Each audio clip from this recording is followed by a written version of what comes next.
no.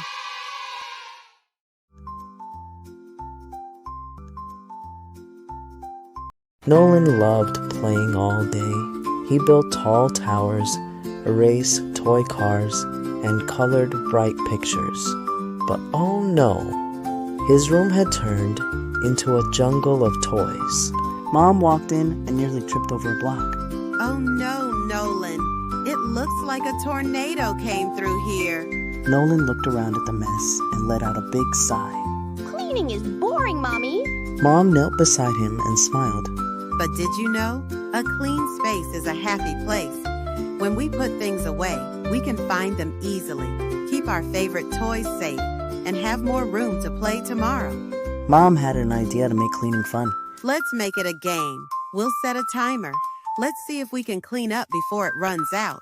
Nolan started zooming around the room. With music playing, he picked up blocks, stacked books, and put clothes in the hamper, dancing to the beat. This is kind of fun. When the timer beeped, the room was neat and tidy. Wow, Nolan, look at all this space. Cleaning up was kind of fun, and now I know where everything is. That night, Nolan cuddled in his clean, cozy bed, feeling happy and peaceful. I like my happy space. A clean space is a happy place.